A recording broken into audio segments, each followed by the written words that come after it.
All right, welcome to another video. Welcome to another Shabbat. Today, I want to talk about something I was thinking about yesterday, and I was talking to my wife about this yesterday. Um, and I realized something. I was pulling something together, about Iran and about the war and about Hebrews. Okay, um, in America, Hebrews have been beat down so much, you know. Um, and you're forced to do whatever the status quo is, pretty much, and you're always challenged. Someone is always challenging your authority or challenging your resoluteness to stand on Yahweh's word and walk in his ways above society's ways. Okay. And I was thinking about this yesterday in the sense of the Iran war, and in the sense of how, years ago I was talking about how the curses are flipping, they're reversing. Okay. And you can see it in real time. You can see how the United States used to be so dominant in war and so dominant in everything, even if they didn't particularly win the war, like in the Korean War and, things like that, how they didn't particularly win the war, but they definitely showed that you don't mess with us, that we will put the hurting on you. Okay. But now that's being taken away because the curses have flipped. Who used to be on top will now be on bottom, and the people who used to be on bottom are about to be on top. And Yahweh is using Iran as proof to his people, to his Hebrews, that you don't have to be stuck in this fear. Okay, because we are stuck in a fear that, back in the 60s, they would just kill everybody who were leaders. They would just kill everybody who would stand up and dare to say, hey, we don't want to be like you, or we can do it differently or better or whatever. They would kill them. And so there's this fear that people still have, that, oh no, I don't want to be killed. Oh no, I don't want, people are like, I don't want to be killed. I don't want to lose anything. But the walk that we walk, okay, maybe I need to slow down a little bit. The walk that we walk, it is a walk of pain. It is a walk of, like letdowns and heartaches and pains and things like that. The whole walk is like that. You're giving up on everything that is in the world, and then you're walking after Yahweh. Okay. And let me go here real quick.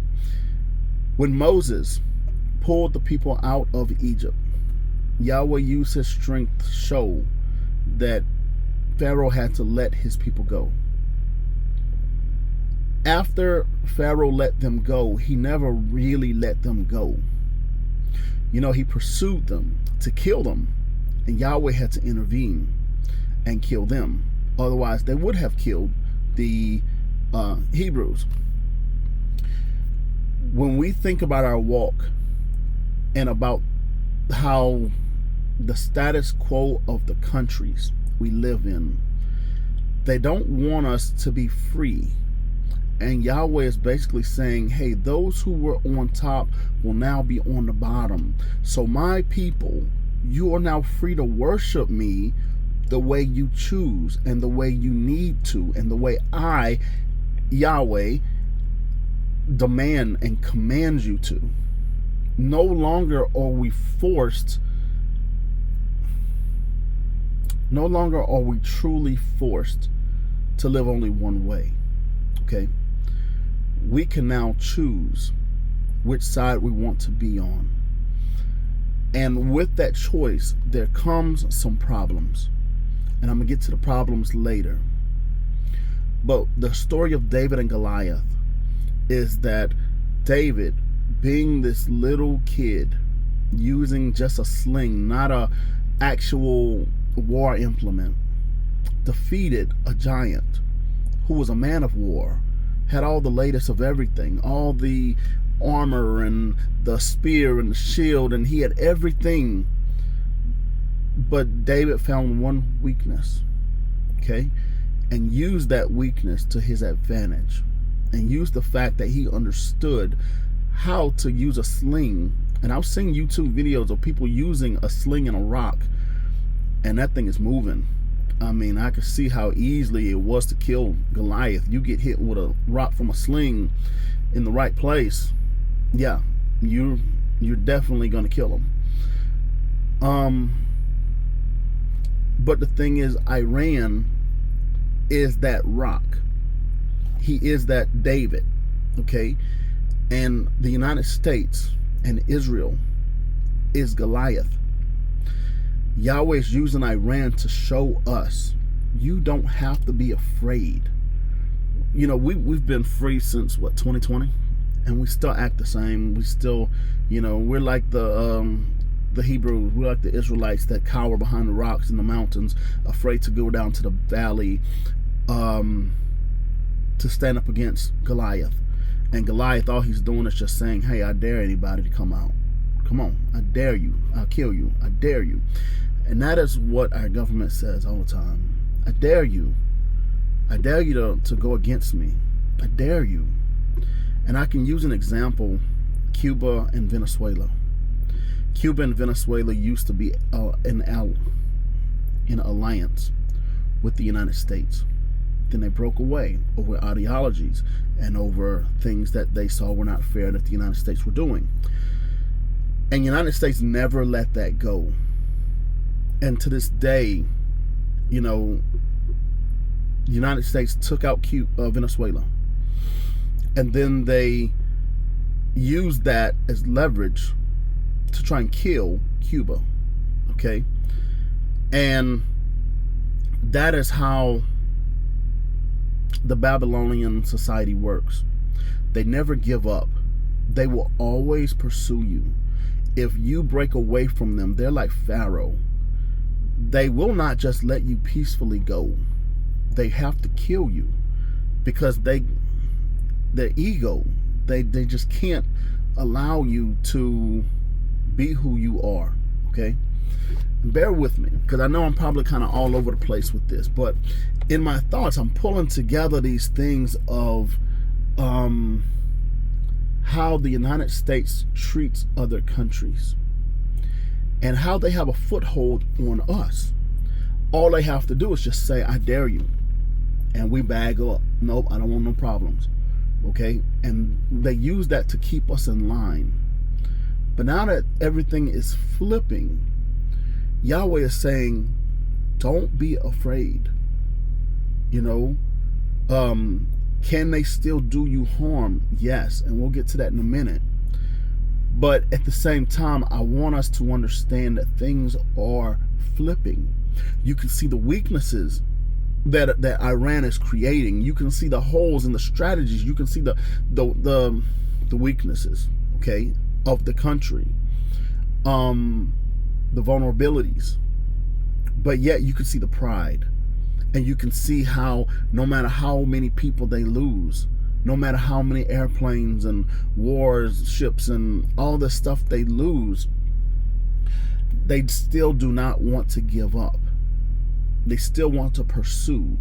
They still want to pretend that as long as I have these people subject to me, like Pharaoh had the Hebrews subject to him as slaves. As long as I have this, I can still be on top.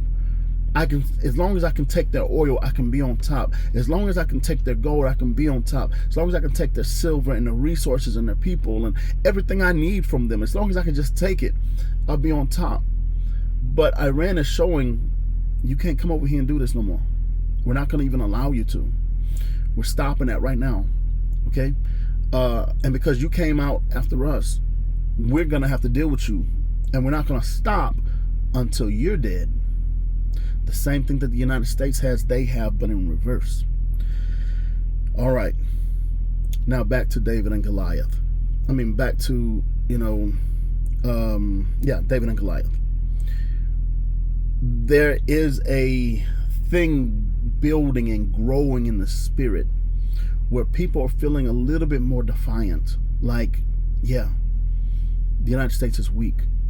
We don't have to be subject to them as much anymore, you know. And as the weakness falls, as their weakness falls, our strength rises, our resilience rises, our defiance rises, and we say, no longer are we subject to your churches. Oh, no longer are we listening to the Pope. No longer does the Catholic Church have sway over us. No longer do your rules and your ways and the Babylonian systems, like, status quo, no longer belongs to us. We no longer feel the need to fit in. We no longer feel the need to keep going in the way that society dictates to go, in the same direction, with the same vigor, with the same everything. We are now slowing down and saying, wait, veering off, going a different direction. All right.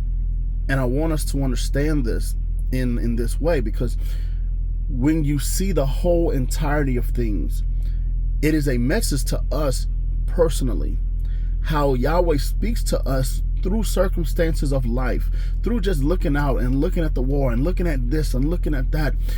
I get so encouraged when Yahweh shows me through his Holy Spirit, hey, pay attention to this.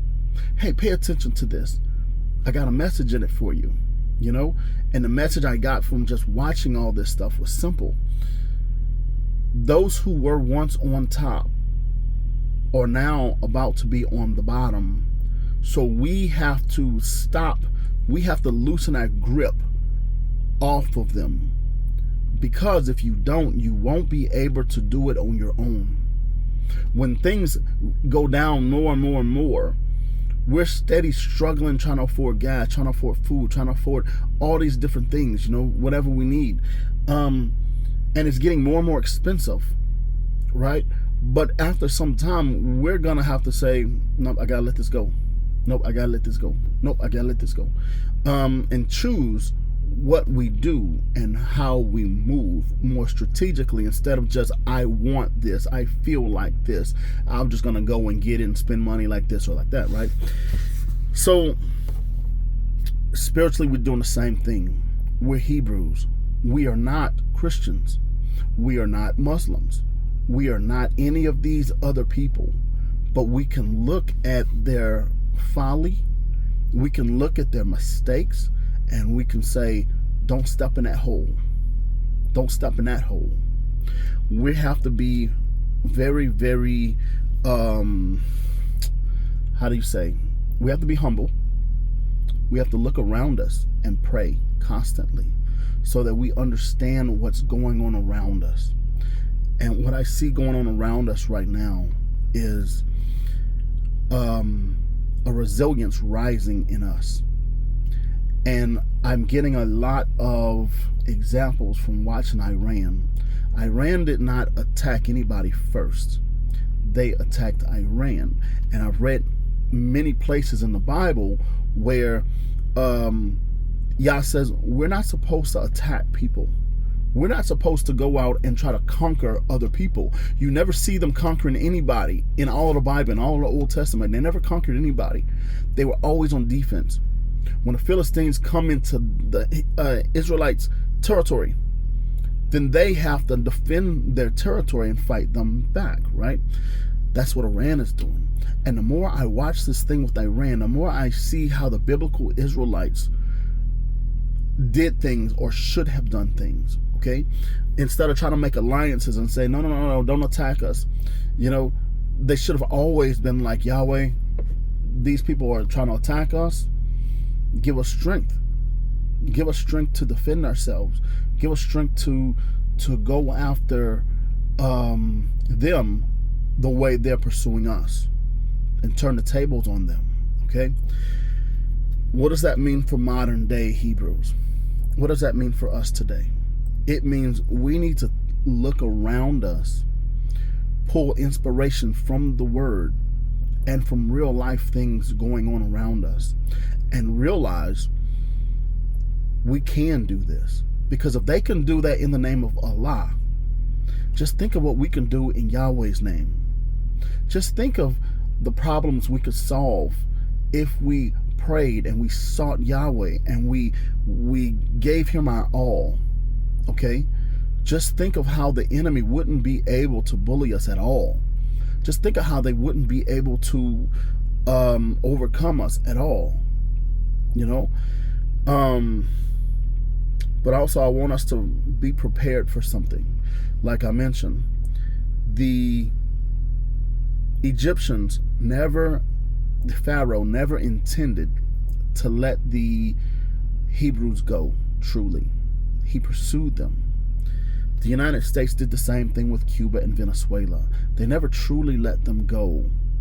And they found and they waited and they were patient and they saw when they were weak what their strength was. And then they took the strength away from them. And now they'll just sit and watch them die. Or watch them suffer, trying to force them to bow down to the United States demands of whatever they want. You know, they're trying to rob them, really. It's kind of like an old gangster, move where you attack someone and then you say, hey, you need to pay for protection. That's pretty much what the United States is doing. But I want us to see how the United States never really let them go. They always intended to destroy them in some way or use them continually, forever. And they figured they can just go into another country and take whatever they want at will, just because they want to, or they have the means to, or the other country's weaker than they are. All right. On a personal level, if the United States government chooses to turn on the Hebrew Israelites in the United States, it will pursue us until we are dead. Okay? There is no middle ground. They don't really want us to bow down and to bag up.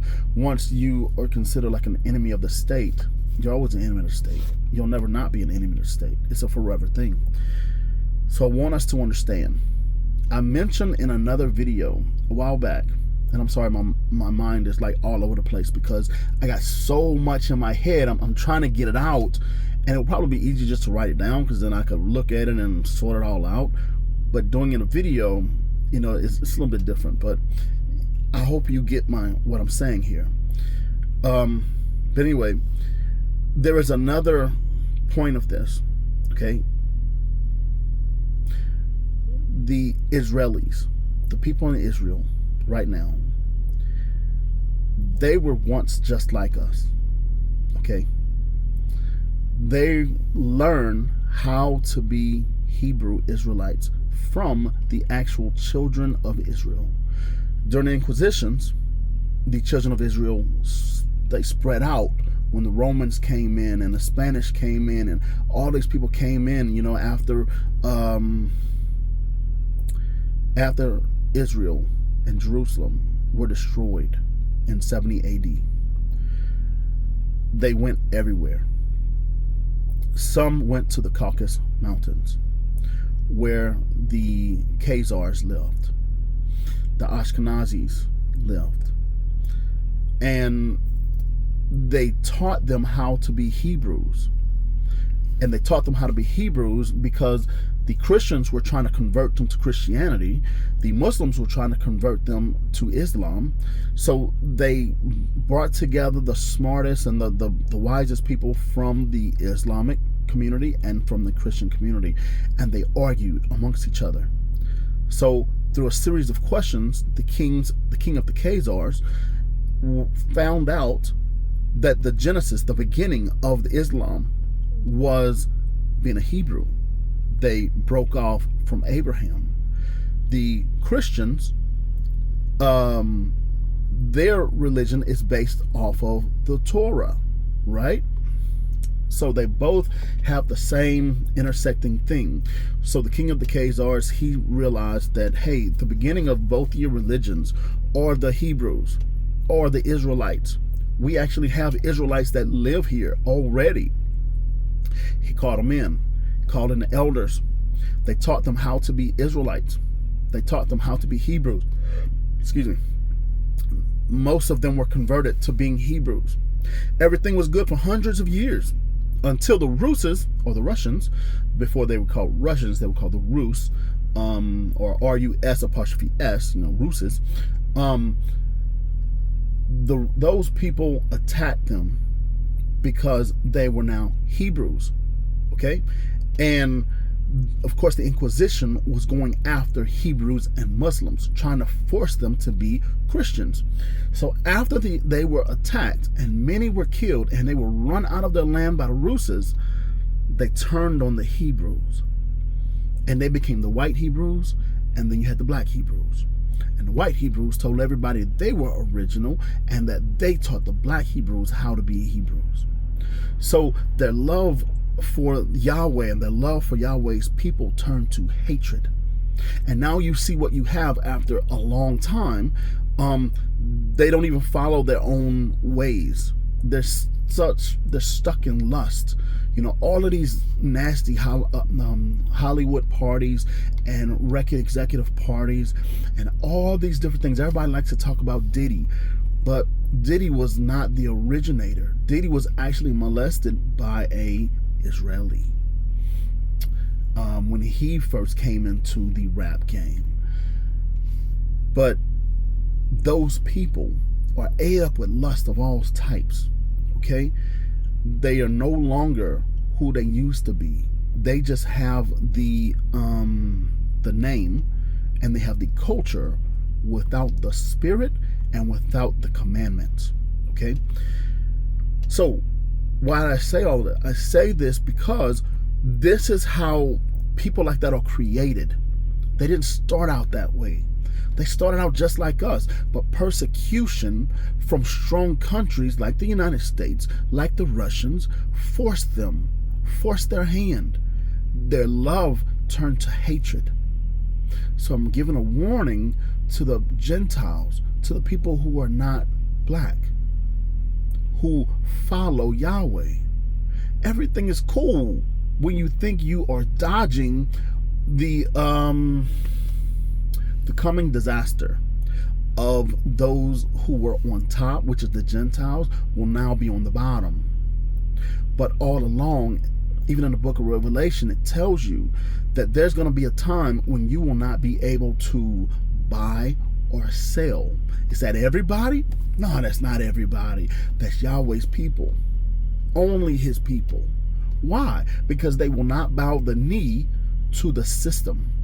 The system, like I just said, will not allow you to peacefully leave it. It will try to kill you at all costs. So the system is trying to force you back in. Most people will come back in, or they will be like a hodgepodge. Some Hebrew Israelite ways, but then they also bow down to the system. And in the book of Acts, when they started to be persecuted, those who had extra, they gave their extra to those who had none. They weren't just given to poor people. There's poor people everywhere. They weren't just given to regular poor people. They were given to the people who would not bow to the society, who could not buy nor sell. It's all finna come back around. And I'm explaining all these abstract things to pull together what I want you guys to understand, okay? This system is like Goliath. All it has to do is get out there and flex and say, get back in line, do what I tell you to do. And most people will do it. But Yahweh says, I want you to be faithful to me no matter what. Just like the Inquisitions, just like the holy wars, people would rather die than to bow down to the system. Now, in the book of Revelation, it says what we're supposed to do in the last days is just not bow down to the system. It's just stay our ground. It's to not walk away from Yahweh because of whatever else we can gain here, whether it be hunger or whatever. All right. So United States took Cuba's oil, took Cuba's everything, right? So now they don't have electricity, they don't have anything, right? They don't have trash pickup, they don't have anything. They can't get food out, they can't get anything out, right?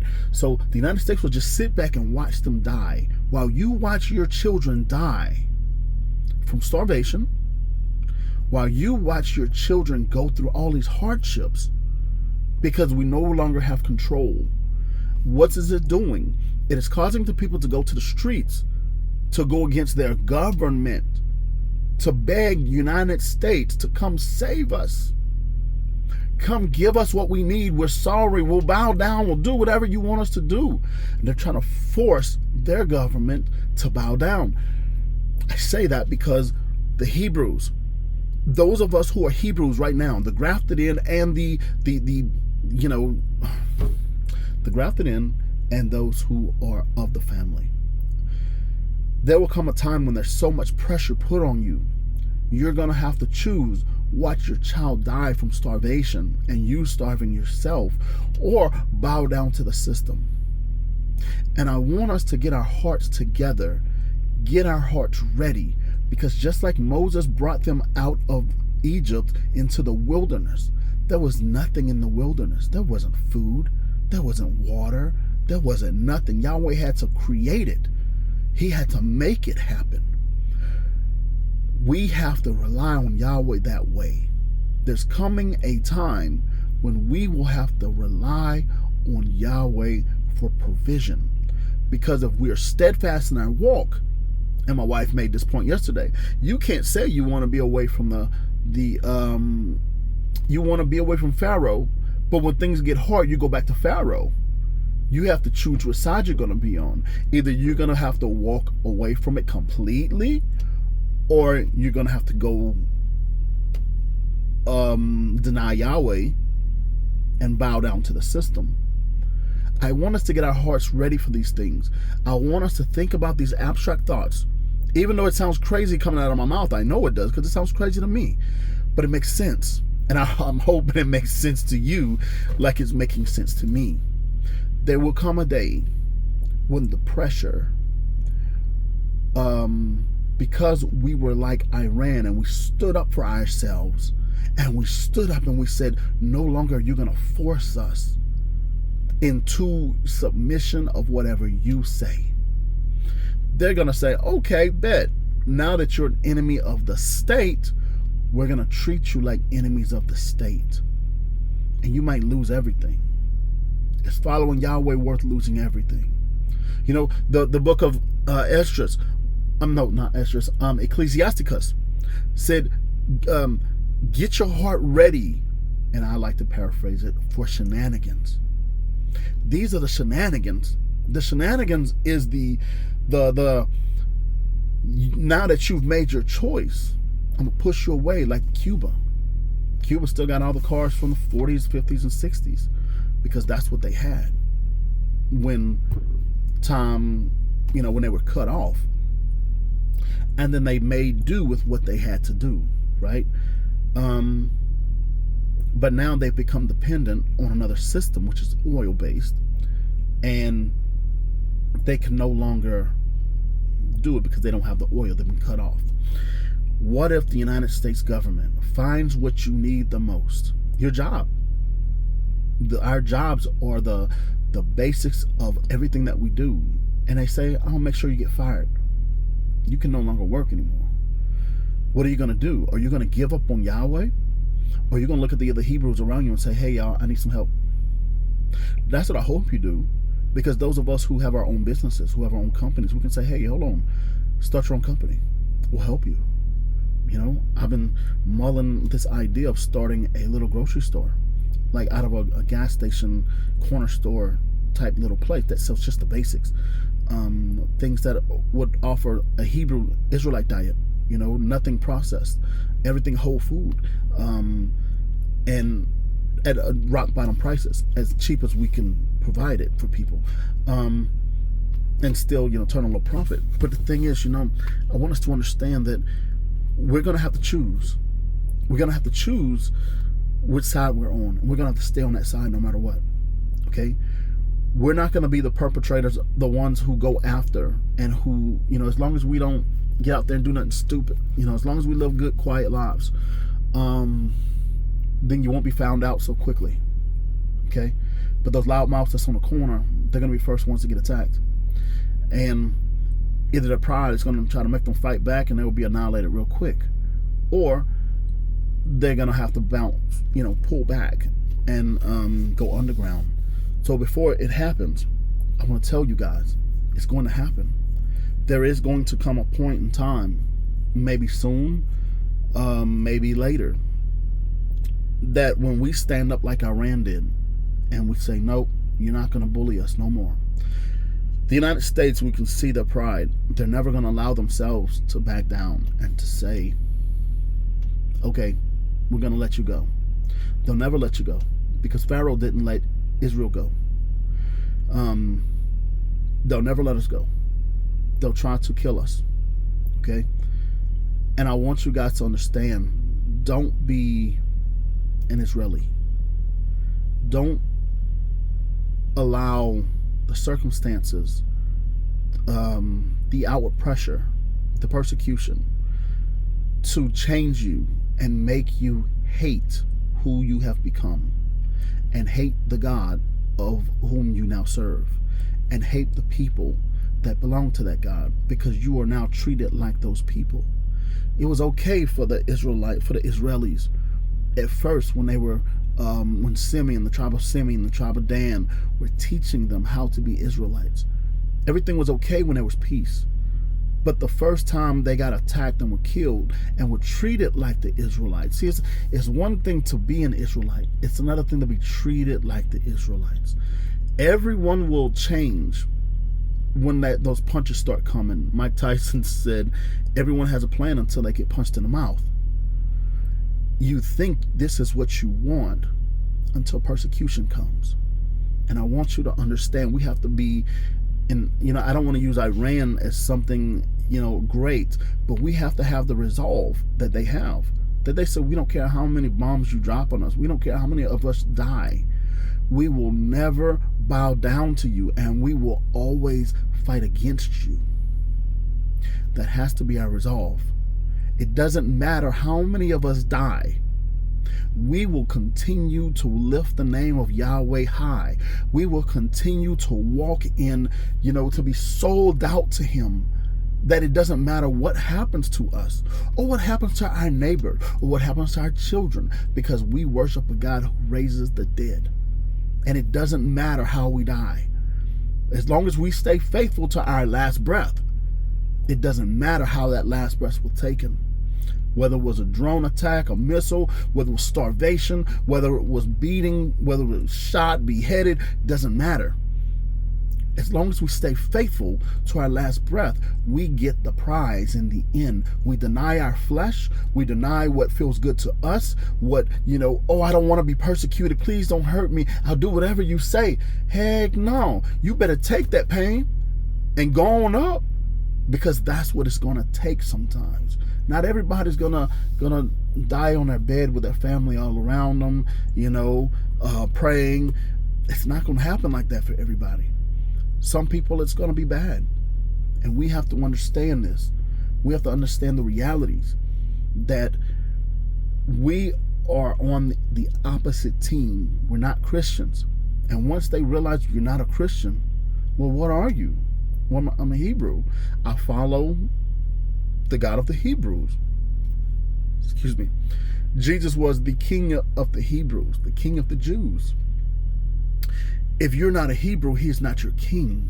He is not the Christian's king. He is not the Catholic's king. He is not the king of the Israelis or the Islamic people. He is the king of the Jews, the king of the Hebrews. And he is our king. And we are not going to walk away from our king. We're going to be loyal to our king to the last breath. Okay? But we have to see and understand the shenanigans that are on the horizon. We have to understand, when we see the game and how the game is being played, I have to share it with you. I am obligated to give you that information.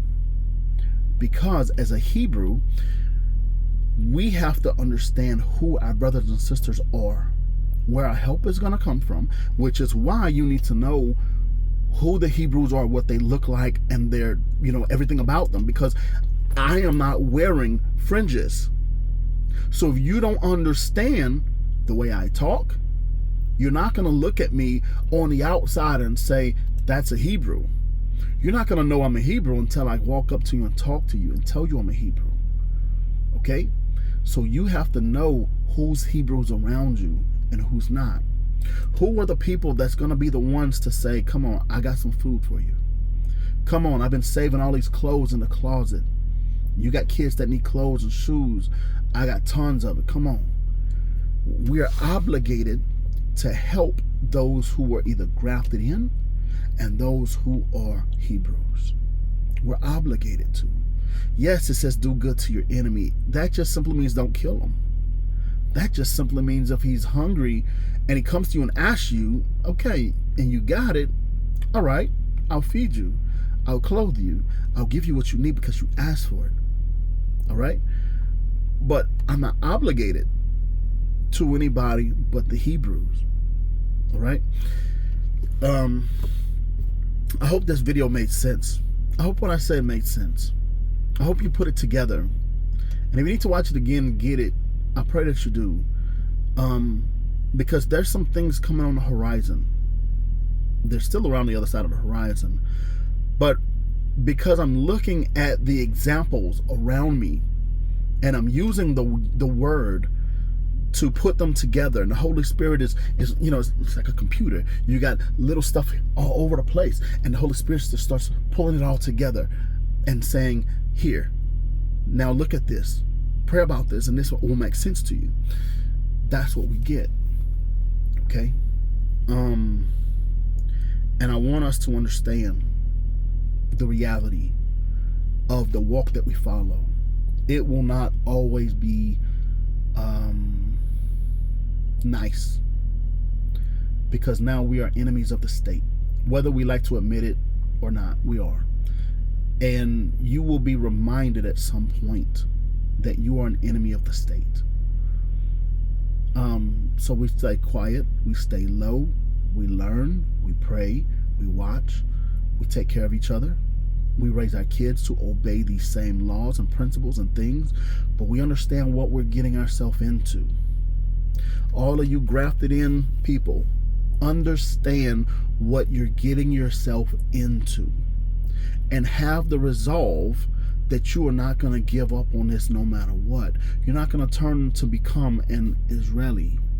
Like I mentioned in another video, I said we're going to have another term, for people who they come into this faith and then they try to make their own version of it because they don't want to be persecuted, because they become like the Israelis. The Israelis, they took on the name and they took on certain traditions, but they changed absolutely everything. Their menorah has 9 branches when it's supposed to have 7. Their tzitzits are different from tassels. Everything about what they do is different from what Yahweh calls us to do. And they do that because if they didn't, then they would continue to be persecuted by the Catholic Church. So to get the Catholic Church off their back, they created their own way of doing everything. I fear that a lot of grafted in people will end up doing the same thing, because you don't want to be persecuted. You don't want to be hated. But if you don't be persecuted, you want to be like us to escape certain things that will happen later, okay? And to escape eternal torment, right? But there's some things on this earth that will also come against you. You'll be treated like us. Not only will you be treated like us, you'll still have a lot of Hebrews that's going to hate you. You're still going to have a lot of people that's going to hate you on all sides. So how do you be like someone when those very people hate you? You persevere on. And you keep pushing. You keep showing up. And eventually, they'll see that you're serious. And you'll be welcome in. I hope this made sense. All right. I'm going to let this go. Y'all have a great Shabbat, and I'll talk to y'all later. See you on the next video.